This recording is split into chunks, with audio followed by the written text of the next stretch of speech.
Kembali di Sapa Indonesia Malam, Saudara. Saya sudah bersama dengan Bung Deddy Sitorus dari Komisi 6 DPR dan juga Mas Mulyanto, Pak Mulyanto dari Komisi 7 DPR. Komisi 6 BUMN, Komisi 7 tentang energi. Saya ke Pak Mulyanto. Pak Mulyanto, kita tahu sebelumnya ada informasi viral. Pertamina rugi 11 triliun rupiah. Kebetulan komisaris utamanya kebetulan Pak Ahok. Tahun lalu, tahun-tahun sebelumnya itu untung. Bahkan tahun lalu 36 triliun rupiah untung. Sekarang 6 bulan 11 triliun rupiah rugi. Padahal kita tahu juga kan ada pandemi wabah corona. Pertanyaannya apakah kemudian apa yang disampaikan oleh Pak Ahok terkait ini itu kemudian untuk memunculkan kesadaran pada masyarakat bahwa memang ada sesuatu yang luar biasa yang harus diperbaiki di Pertamina. Ya, kalau harus diperbaiki itu jelas Pertamina ya. Karena rugi pada saat pandemi sementara harga BBM-nya kan tidak turun. Marginnya cukup tinggi. Ya. Hitung-hitungan detailnya kan tadi juga terkait cost, remunerasi, dan biaya operasional yang lainnya yang di sisi ini. Persoalannya menjadi menarik karena Pak Ahok tuh pernah bilang, ya kan, uncang-uncang kaki tidur aja tuh Pertamina untung. Oke. Sebelum masuk kan, ketika masuk rugi, itu yang jadi menariknya. Jadi Pak Ahok itu kontroversial di situ. Oh, sebelumnya mengatakan ungkang-ungkang kaki Pertamina untung. Pak Ahok itu perlu kita dalami lagi ya. Iya. Lebih detail lagi. Tapi bahwa kemudian seorang Ahok melihat, kita tahu bahwa Pak Ahok kan memang eksekutor. Ya, kita tahu bahwa ada nggak bisa melihat hal-hal yang konspiratif misalnya, kong kali kong misalnya, ada kecurigaan, maka ia langsung mengungkapkan. Meskipun tidak sepenuhnya kemudian pas untuk diungkapkan pada waktu dan tempat yang tepat. Pertanyaan saya, ketika kemudian ini diungkapkan untuk kebaikan, di mana salahnya? Ini Mas ya, kalau kita seorang pengamat, mengamati hal itu bebas-bebas saja nyampaikan ke publik. Pertama kita harus jelas positioning Pak Ahok itu adalah komisaris, bahkan komisaris utama. Dia bertanggung jawab dalam aspek pengawasan perusahaan. Ada kewenangan untuk mengkonsolidasikan diri dan memperbaiki itu. Nah, yang pertama adalah lakukan itu. Jangan langsung dibawa ke publik, kecuali sudah nyerah ya. Jangan dibawa ke publik, iya komisaris. Bahayanya di mana? Anda belum menyampaikan itu, saya nggak mendapat. Kalau nggak ada bahaya, jangan-jangan juga, ya memang ini harus diungkapkan. Karena kalau nggak seperti ini, birokrasi nggak selesai-selesai. Iya, ya kalau saya berpandangan tetap, karena dia sebagai komisaris, saya juga pernah dalam posisi itu, kita harus menyelesaikan itu. Karena kita berkewajiban untuk itu, mendapat mandat untuk itu. Kecuali kita sudah nyerah, tidak mampu. Letakkan jabatan itu, barulah bebas ngomong di publik. Karena sudah selesai tugas kita. Oke, itu caranya. Tapi efeknya saya ingin tanya sekarang. Saya ke Bung Deddy aja. Baik, nanti saya ke Pak Mulyanto lagi. Saya ke Bung Deddy. Bung Deddy, saya belum mendapatkan tadi dari Pak Mulyanto. Bahayanya apa sih kalau seandainya memang ini benar harus diperbaiki, ada sumbatan-sumbatan. Kan kalau kita bicara birokrasi lama. Pertama, bahayanya tentu ini akan membuat Pak Ahok semakin sulit berkomunikasi dengan jajaran direksi Pertamina, pengurus ya Pertamina. Itu yang pertama.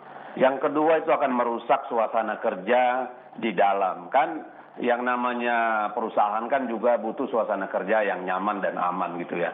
Yang ketiga, bukan tidak mungkin itu membangun blocking baru. Karena yang saya lihat ini kan blocking baru maksudnya? Ya, tentu orang akan melihat nih siapa yang menang dari game ini. Ya, yang menang siapa? Pak Ahok, direksi, Kementerian BUMN atau apa kan itu yang dihasilkan oleh kegaduhan ini kan. Jadi komunikasi yang tersumbat itu diledakin oleh Pak Ahok supaya semua bisa berdiskusi dengan baik. Menurut saya ini adalah persoalan komunikasi yang terhambat dan tidak sincere. Tidak sincere maksud saya begini. Kenapa sih saya tidak pernah mendengar bahwa yang namanya Pak Ahok sebagai komisaris utama itu duduk bareng dengan semua jajaran direksi, diskusi secara mendalam hal-hal teknikal yang akhirnya membuat direksi mengambil keputusan tertentu. Memang belum pernah? Wah, kalau yang saya tahu itu sepenggal-sepenggal. Jadi tidak terlalu mendalam. Misalnya saya pernah dengar Pak Ahok ngomong, buat apa sih bangun kilang? Padahal bangun kilang itu adalah perintah presiden. Lalu kemudian beliau kemarin komentar lagi, kilangnya kok belum dibangun. Nah ini kan menurut saya, ya hasil diskusi saya, karena saya anggota Komisi 6, itu jajaran direksi itu sangat berharap agar Pak Ahok tuh mau dong duduk bareng, tenang, nggak usah pakai marah-marah, yuklah diskusi mana yang terbaik. Kalau Pak Ahok tidak bisa, ya, tidak bisa atau namanya tidak sepakat dengan direksi, coba ngobrol dengan semua komisaris yang lain. Oke.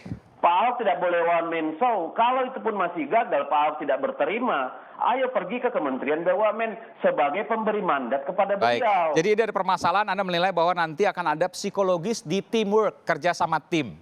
Itu ya? Ya, Baik. pasti kan orang takut, Mas. Kan Pak Ahok selalu berkali-kali bilangnya ada mafia proyek, mafia rekin, segala macam. Ini kan bikin orang kerja kagak bagus, Mas. Oke. Orang dalam melakukan sesuatu tindakan itu kan menjadi super hati-hati. Ya. Akhirnya semua pekerjaan terhambat, orang tidak tahu direction.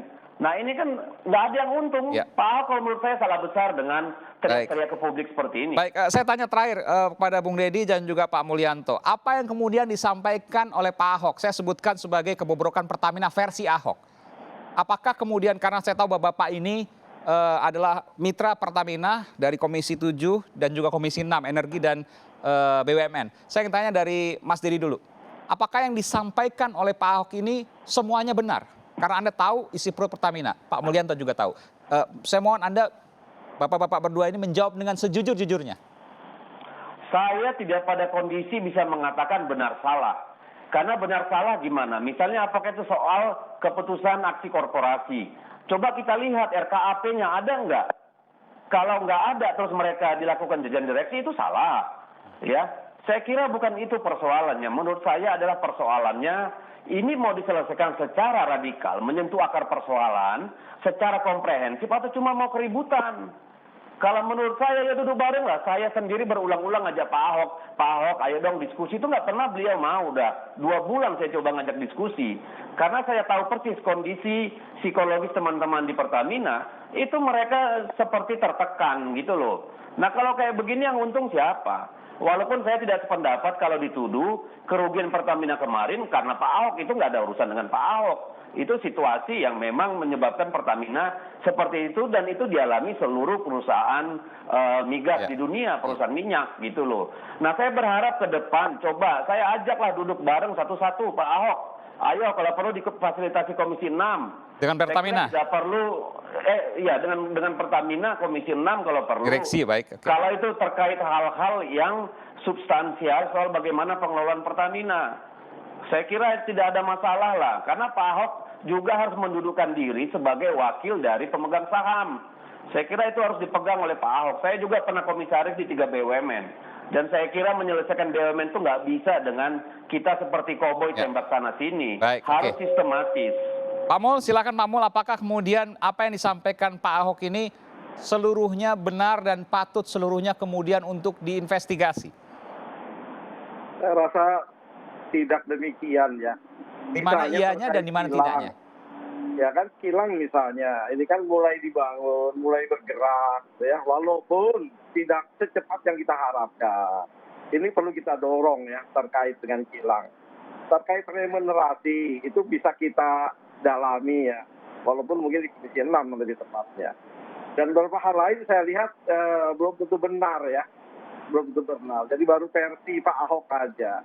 Ya memang satu poin yang perlu disadari, satu kunci ya saya pikir ya, yang ini pun disebut oleh banyak orang. Pak Ahok ini adalah komisaris rasa direksi. Itu sebenarnya intinya.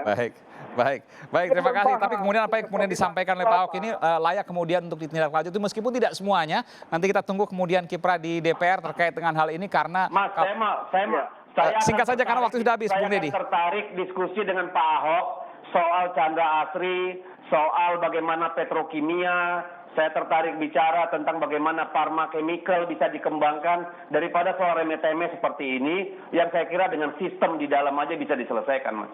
sistem di dalam bisa diselesaikan. Meskipun ada kerugian 11 triliun rupiah, ya tidak semuanya kemudian terkait dengan kinerja, tapi karena juga ada wabah pandemi.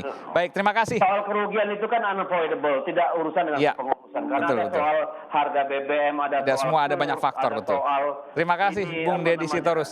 Kita Ya. akan lanjutkan nanti satu waktu untuk kemudian Baik, baik. bisa berbicara lagi. Terima kasih Bung Deddy, terima kasih Pak Mulyanto, Bung Deddy dari fraksi PDI Perjuangan dan Pak Mulyanto dari fraksi Partai Keadilan Sejahtera.